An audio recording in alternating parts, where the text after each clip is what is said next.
ఈరోజు ముచ్చర్ల దగ్గర భూసేకరణకు సంబంధించి ఈరోజు అక్కడ ఫార్మాసిటీతో పాటు అలైడ్ ఇండస్ట్రీస్ కోసం భూసేకరణ చేస్తున్నాం నోటిఫికేషన్లు ఇచ్చిండ్రు. కావాలంటే ఆ నోటిఫికేషన్ నేను అధికారులకు చెప్పి తెప్పిస్తాను.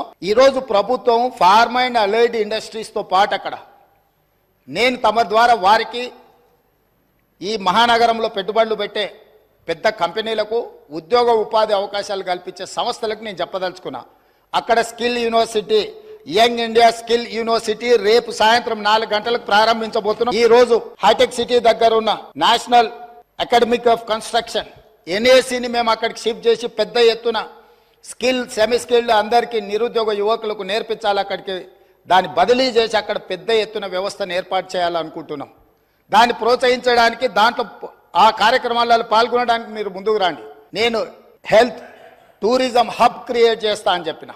స్పోర్ట్స్ యూనివర్సిటీస్, ఈరోజు యువకులు గంజాయి అని డ్రగ్స్ అని ఉద్యోగ ఉపాధి అవకాశాలు దొరకక వ్యసనాలకు లోనయ్యి తప్పుదోవ పడుతున్నారు. కాబట్టి తెలంగాణ సమాజంలో ఉన్న లక్షలాది మంది నిరుద్యోగ యువకులకు ఒక సాంకేతిక నైపుణ్యం నేర్పించి ఈ రాష్ట్రం ఈ దేశంలోనే కాదు మిడిల్ ఈస్ట్ కంట్రీస్ నుంచి వివిధ దేశాలకు వెళ్ళి ఉద్యోగ ఉపాధి అవకాశాలు పొందాలి అని చెప్పి అక్కడ స్కిల్ యూనివర్సిటీతో పాటు ఇతర దానికి సంబంధించిన నైపుణ్యం కలిగిన విద్యా అవకాశాలు కల్పించే యూనివర్సిటీలకు నేను అక్కడ అవకాశం ఇస్తా అని చెప్పిన అధ్యక్ష. అదేవిధంగా హెల్త్ టూరిజం, ఈరోజు భారతదేశంలో ముఖ్యంగా హెల్త్ సిటీగా డెవలప్ అయిన హైదరాబాద్కి వేలాది మంది ఇక్కడికి రావాలనుకుంటున్నారు అధ్యక్ష.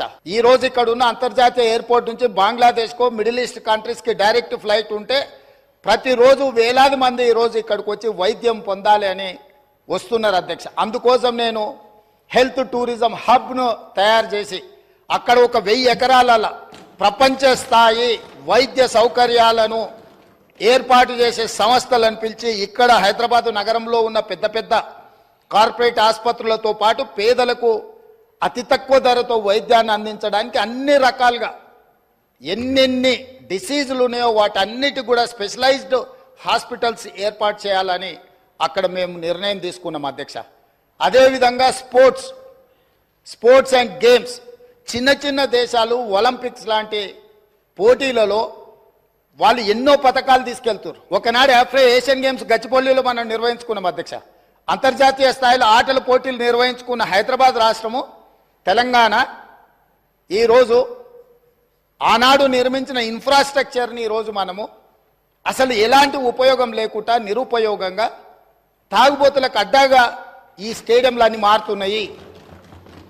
అందుకే ఈరోజు ఉన్న స్టేడియంలతో పాటు అక్కడ ఒక స్పోర్ట్స్ యూనివర్సిటీని పెట్టి అంతర్జాతీయ ప్రమాణాలతో ఈ దేశంలో ఉండే యువకులకు అందరికీ ఇక్కడ శిక్షణ ఇవ్వడానికి అన్ని ఏర్పాట్లు చేయాలని మేము అక్కడ ప్రయత్నం చేస్తున్నాం అధ్యక్ష.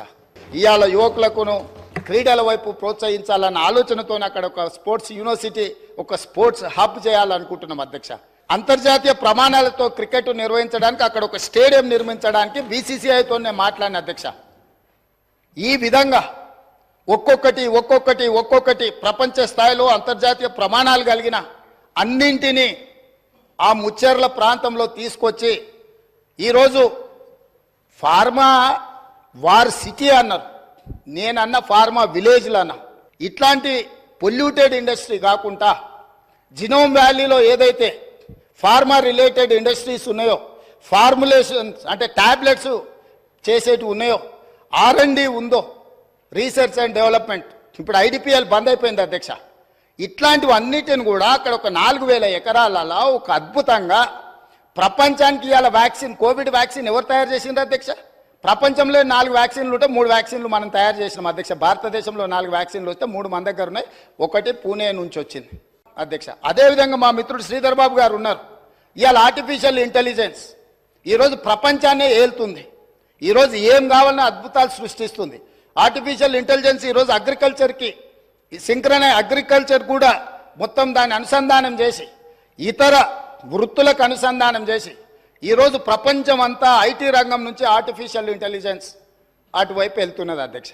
అక్కడ 200 ఎకరాల ఒక ఆర్టిఫిషియల్ ఇంటెలిజెన్స్ హబ్ను పెట్టి ప్రపంచ స్థాయిలో పేరుగాంచిన సంస్థలను అక్కడ తీసుకొచ్చి అక్కడ ఏర్పాటు చేయాలని మేము ప్రయత్నం చేస్తున్నాం అధ్యక్ష.